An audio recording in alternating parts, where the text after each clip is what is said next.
ప్రజలారా వినరండి ఈ సత్య సువార్త, సర్వజనులారా కనరండి ప్రభు సత్య సువార్త. వినవచ్చిన ప్రియులకు విమోచన యేసు వార్త.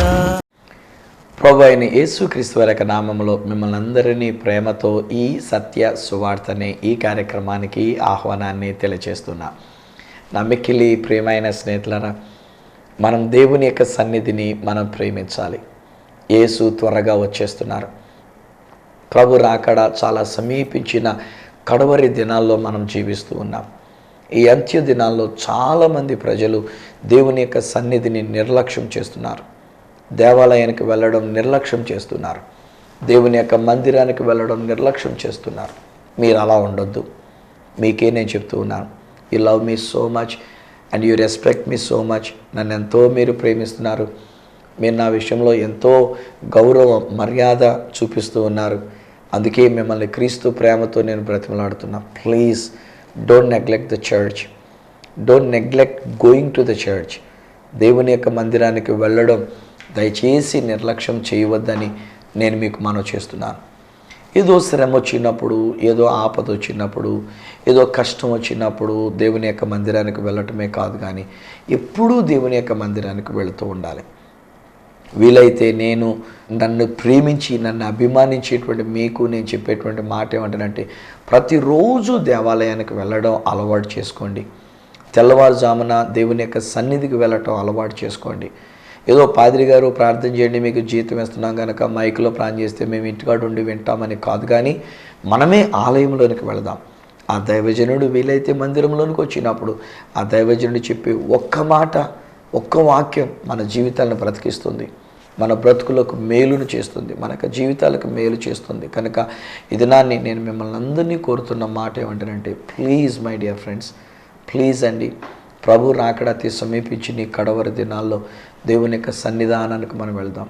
ఏదో వెనుకటికి ఒక సామెత అంటారు, ఉట్టికి ఎగరలేనమంట స్వర్గానికి ఎగరడానికి ప్రయత్నం చేసిందంట. అంటే ఉట్టంటే చిన్న కావిడి వేసుకునేటువంటి అలాంటి తాళ్ళుతో నేసినటువంటిది. దాని లోపల ఒక డేక్ష పెట్టి, ఒక దాక పెట్టి, దానిలో కూరలు కానీ లేకపోతే ఇలాంటివి కానీ దాచిపెట్టి ఉంచేవారు. తత్ఫలితం ఏ కుక్కలో తినేయకుండా, ఏ పిల్లులు తినేయకుండా ఉండడానికి అన్నట్టుగా దానిలో పెట్టేవారు. సో ఈ తల్లి ఒకవేళ కాస్త కొరసగా ఉంటే కనుక ఆ ఉట్టి అందుకోవాలంటేనే అందుకోవడం కష్టం అంట. అలాంటిది ఆ ఉట్టికే ఎగరలేనటువంటి అమ్మ స్వర్గానికే ఎగిరెళ్ళిపోతానన్నట్టుగా నేను ఒక మాట అంటా. భూమి మీద ఉంటుండగా మనం దేవాలయానికి వెళ్ళలేనటువంటి మనం, దేవుని యొక్క సన్నిధికి రాకుండా నిర్లక్ష్యం చేసిన మనం స్వర్గానికి ఏం వెళ్తాం చెప్పండి? పరలోక రాజ్యానికి ఏం వెళ్తాం చెప్పండి? ప్రశ్న వేసుకుందాం. దేవుడు అంటున్నాడు, రండి నా మందిరంలోనికి రండి అని అంటున్నాడు. ఒకవేళ ఆయన ఇంకా ప్రేమ కలిగి అంటున్నాడు కదా, నీకు ఏదైనా కష్టం వచ్చిందా, నీకు ఏదైనా భారము కలిగి ఉన్నావా, ఏదైనా సమస్యలో ఉన్నావా, రండి, పర్లేదు, పోనీ అప్పుడైనా మీరు వచ్చినా నేనేమి కాదనలే, రండి అని ఆయన పిలుస్తున్నాడు. ఆయన మందిరంలోనికి వెళదాం. ఈరోజు నేను బైబిల్ గ్రంథంలోంచి ధ్యానిస్తూ ఉంటే హిజ్కియా యొక్క జీవితాన్ని నేను మీకు జ్ఞాపకం చేయాలని ఆశపడుతూ ఉన్నా. యెషయా గ్రంథంలో నుండి 36వ అధ్యాయము 37వ అధ్యాయాల్లో కనుక మనం చూసినట్లయితే, హిజ్కియా ప్రజలను ఏలనారంభించినప్పుడు కొంతమంది వేరే ఇతరులైనటువంటి వాళ్ళు, వేరే దేశం నుండి అన్నట్టుగా వేరే జాతి ప్రజలైనటువంటి వారు హిజ్కియా మీదకి దండెత్తి వచ్చినారు.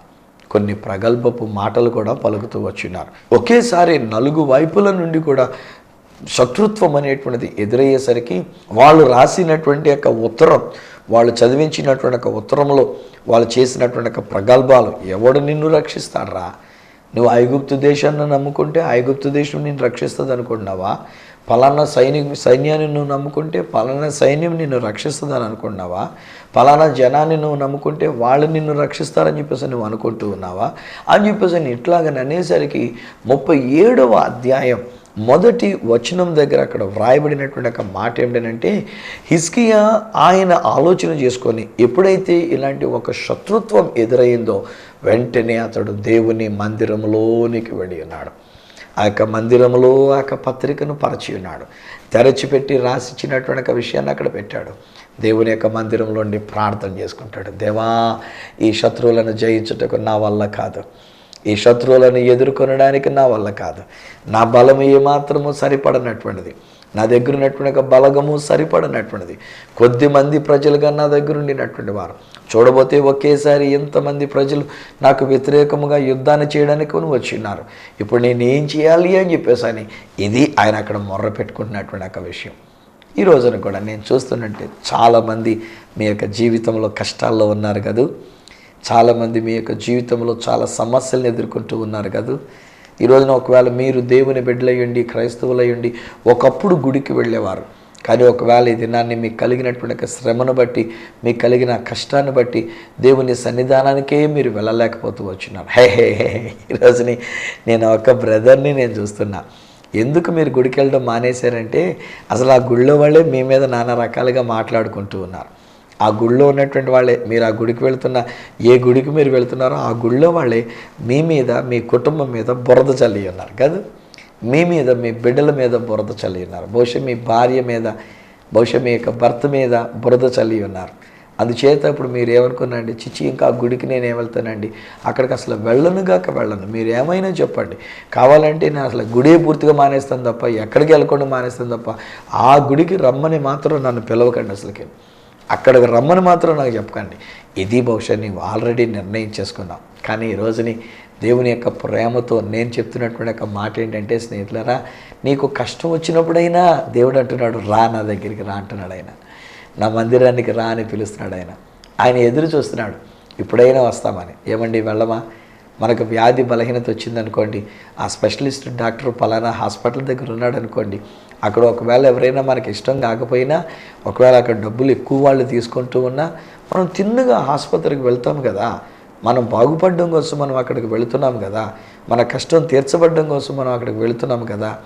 ఒకవేళ మనకి ఏదైనా ఒక సమస్య వచ్చిందనుకోండి, ఒక ప్లేడర్ గారి దగ్గరికి, పెద్ద ప్లేడర్ గారి దగ్గరికి, ఒకవేళ డబ్బులు ఎక్కువ తీసుకున్నా కానీ, ఒకవేళ ఆయన ఎవరైనా కానీ, ఆయన మనకు బంధువు కావచ్చు, లేదా మనకి ఏమీ కాకపోవచ్చు, but still we go to that lawyer కదా. ఆ లాయర్ గారి దగ్గరికి మనం వెళ్తుంటాం, ఆ పోలీస్ స్టేషన్కి మనం వెళ్తుంటాం, ఆ ఎస్ఐ గారితో, ఏఎస్ఐ గారితో, అక్కడున్న హెడ్ కానిస్టేబుల్ గారితో, ఆ రైటర్ గారితో మనం చెప్పుకొని, అయ్యా ఇది నా సమస్య, దాన్ని ఎలా రాయాలో మీరే రాయండి అని చెప్పేసి అని చెప్పుకొని మనం వాళ్ళ దగ్గరికి వెళ్తుంటాం కదా. అలాంటప్పుడు నేనంటాను, మన దేవుని దగ్గరికి ఎందుకు రాకూడదు? మన దేవుని యొక్క సన్నిధానానికి don't look at the people there అమ్మా. బ్రదరు, అక్కడ ఉన్నటువంటి ప్రజల వైపు చూడకండి. ఒకవేళ అక్కడ ఉన్నటువంటి పాదిరి గారే మీకు ప్రాబ్లమే కూర్చున్నారేమో. బహుశా పాస్టర్ గారు మాట్లాడుతున్నటువంటి మాటలు మీకు నచ్చట్లేదేమో కదా. ఒకవేళ మిమ్మల్ని టార్గెట్ చేసుకున్నట్టుగా ఒకవేళ మాట్లాడుతున్నారేమో కూడా పాస్టర్ గారు. బహుశా మీ గురించినటువంటి ఒక విషయంలో ఓపెన్గా, డైరెక్ట్గా, సూటిగా ఒకవేళ తిడుతున్నట్టుగా ఒకవేళ మాట్లాడుతున్నారు. ఒక్కొక్కసారి అలా కూడా జరుగుతూ ఉంటున్నాయి లేండి. ఏం చేస్తాం మరి, ఇంకా మనం చెప్పలేము అలాంటి విషయాల్లో. వాళ్ళకి అన్నీ తెలిసినటువంటి వాళ్ళే అయినా కానీ వాళ్ళు ఏం చేస్తుంటారంటే, వాళ్ళకి ఏదైనా నచ్చకపోతే, వాళ్ళకి ఏదైనా కష్టం అనిపిస్తే, వాళ్ళకి ఏదైనా బాధ అనిపిస్తే, ఇంకా అక్కడి నుంచి చూడండి ప్రసంగంలో వెతుక్కొని ఆ కాగితాలు తీసుకొని, ఆ యొక్క రెఫరెన్సెస్ తీసుకొని వాటితో బట్టి దులిపేసి, ఇంక మీదట నీ జీవితం ఎలాంటిది, నీ బ్రతుకు ఎలాంటిది, నువ్వు అసలు డామ్ టీమ్, అసలు నువ్వు పరలోకానికి వెళ్ళావు, నీకు పరలోకానికి వెళ్ళేంత సీన్ నీ దగ్గర లేదు, నువ్వు నాశనం అయిపోయేటువంటి జీవితం, నువ్వు శాపగ్రస్తమైన జీవితం, నీ వలన మొత్తం సంఘం అంతా చెడిపోతుంది.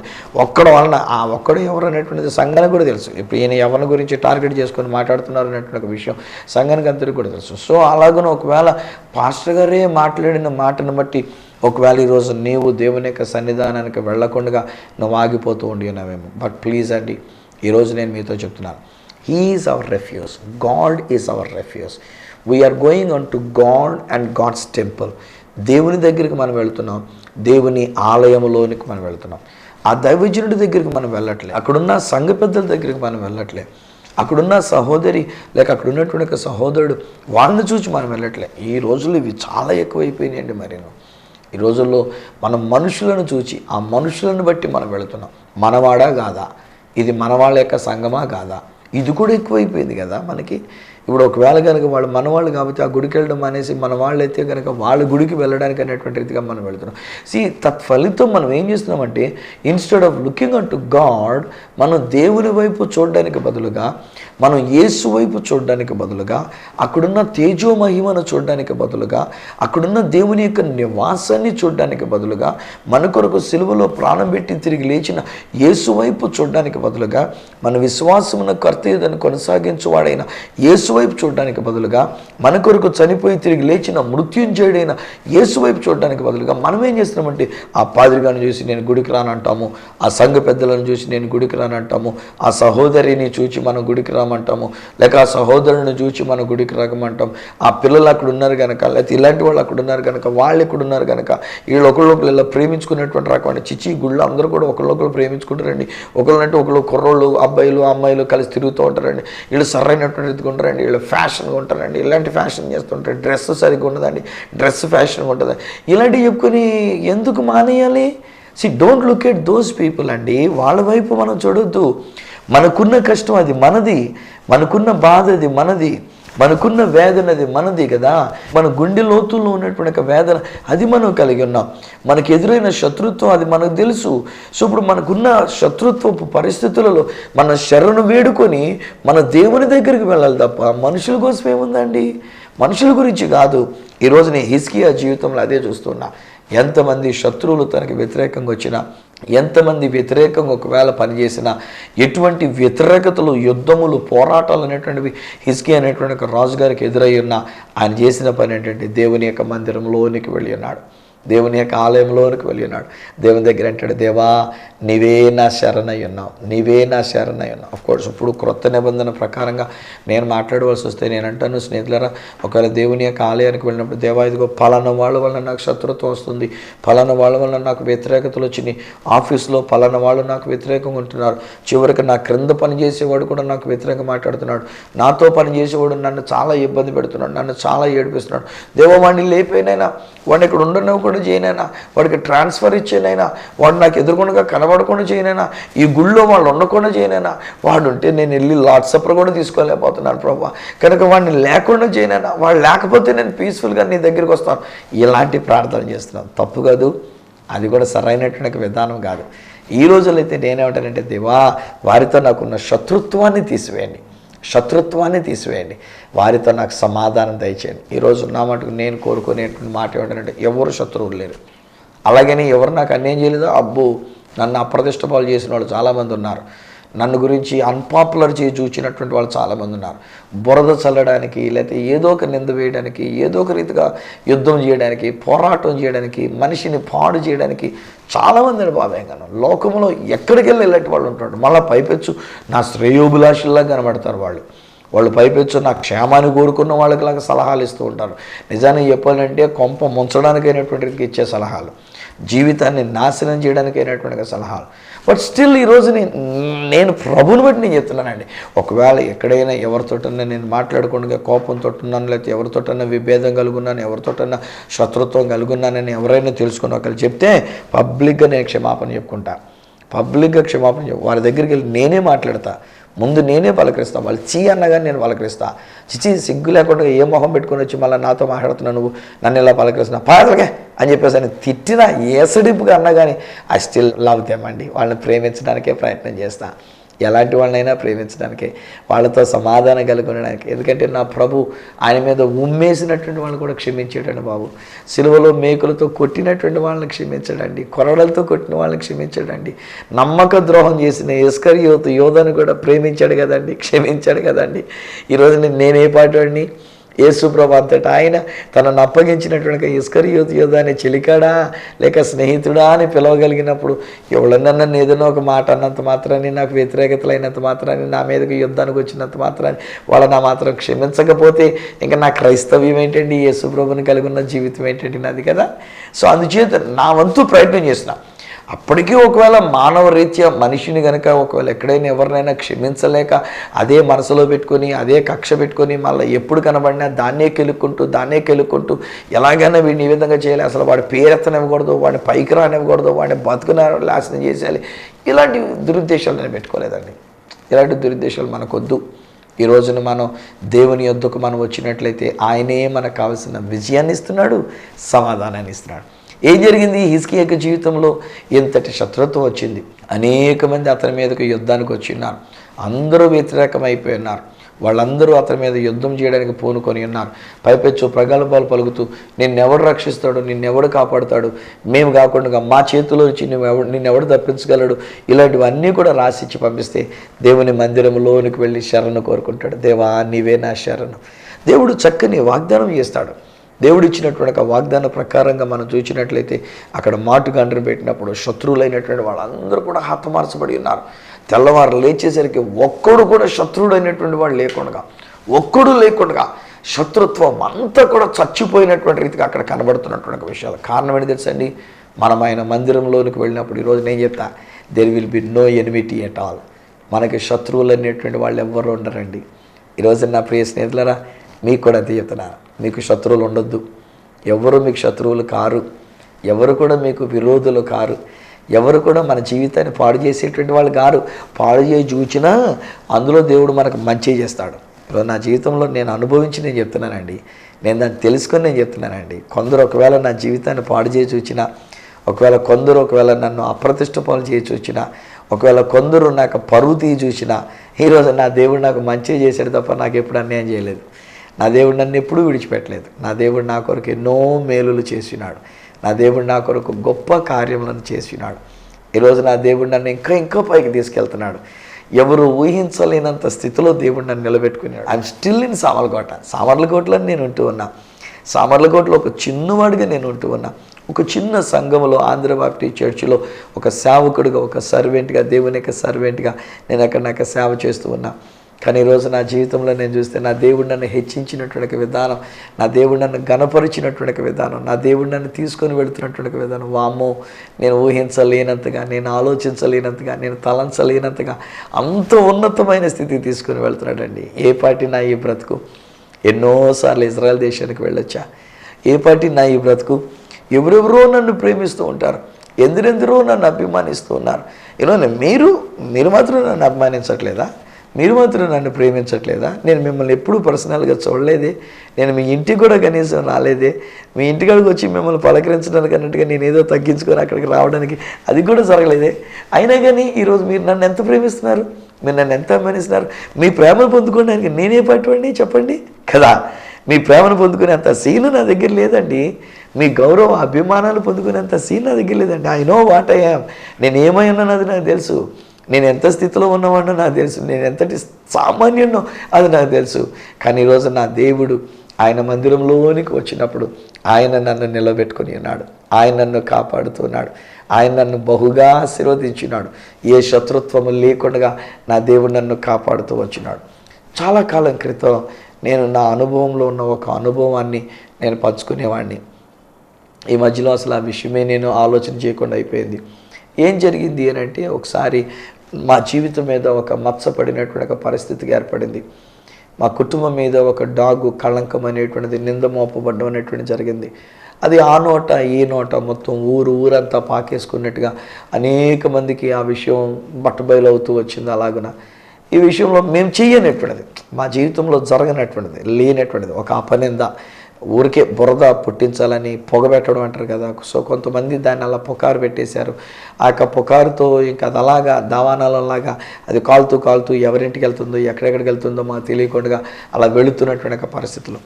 ఒకనొక రోజు నాకు తెలిసిన తర్వాత నేను చాలా బాధపడ్డా. ఎవరి వలన మాట వచ్చింది అన్నటువంటి రీతిగా తిన్నగా అక్కడికి వెళ్ళి అడిగితే వాళ్ళు అన్నారు, ఇదేంటంటే బాబు మా మీదకి వచ్చి ఇలా మాట్లాడుతున్నారు, పలానా వాళ్ళు అనుకున్నారు. మళ్ళీ వాళ్ళ ఇంటికి వెళ్దాం అనుకునేసరికల్లా అప్పుడు నా మనస్సాక్షి నాతో మాట్లాడుతూ ఏమన్నదంటే, ఎన్నిళ్ళగా వెళ్తావు, ఎంతమంది నన్ను నిలదీస్తావు, పైపొచ్చి ఇప్పుడు నువ్వు ఇప్పుడు వెళ్ళి ఏమా మీరు ఇలాగ అన్నారంట, ఇది నిజమా, నువ్వు లేనిపోయినటువంటి వాడిని ఎందుకు ఇలా పుట్టించున్నావు ఇలాగని చెప్పేసి కనుక ఒకవేళ మాట్లాడితే ఒక్కొక్కసారి దాని ద్వారా మళ్ళీ ఇంకా ఎక్కువైనటువంటి పరిస్థితి అవుతుంది కదా, అది ఇంకా రప్చర్ చేసుకున్నట్టు అవుతుంది కదా. ఇలా అనుకునేసరికల్లా మళ్ళీ ఇంటికి వచ్చేసాను. ఇంటికి వచ్చేసిన తర్వాత ఏం చేయాలో తోచలేదు. దేవాలయంలోనికి వెళ్ళి కూర్చున్నాను. ఆ దేవాలయంలోకి వెళ్ళి కూర్చుంటే కొంతసేపు దాకా అలాగా ఆలోచించుకుంటుంటే మనసులోకి వచ్చిన ఆలోచన ఏంటంటే, చచ్చా ఇలాంటి నిందపడి నేను ఎక్కడికైనా వెళ్ళి ఎవరింటికైనా వెళ్ళి నేను ప్రార్థన చేయగలను, ఎవరింటికి వెళ్ళి ఒక పాస్టర్ గారుగా వాళ్ళని నేను దర్శించడానికి వెళ్ళగలను. వాళ్ళ మనసులో ఆల్రెడీ ఏదో జరిగిపోయింది, ఏదో అయిపోయింది అని చెప్పేసి అని ఒకవేళ వాళ్ళ మనసులో వాళ్ళు వినిన దానిని బట్టి ఎలాంటి ఆలోచన కలిగి ఉంటారో ఇంకొకటే శరణ్యం అనుకున్నా. అప్పుడు కూర్చొని ఆలోచిస్తూ నిర్ణయం తీసుకున్నటువంటి విషయం ఏంటంటే, ఇక చచ్చిపోతే మంచిది, ఇక ఆత్మహత్య చేసుకొని చచ్చిపోతే మంచిది. ఆ సమయంలో నా భార్య కూడా నాతో పాటు కూర్చున్నది.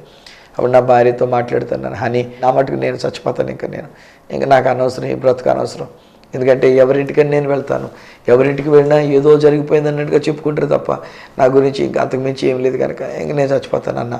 అప్పుడు నా భార్య నిజంగా తను కూడా తన తల్లిదండ్రులను విడిచిపెట్టి మరీ నా దగ్గరికి వచ్చింది. అక్కడ వాళ్ళ నాన్నగారు వాళ్ళ సేవ ఉన్నది. ఆ యొక్క సేవా పరిచయంలో నేను ఉండాలని కోరుకున్నారు.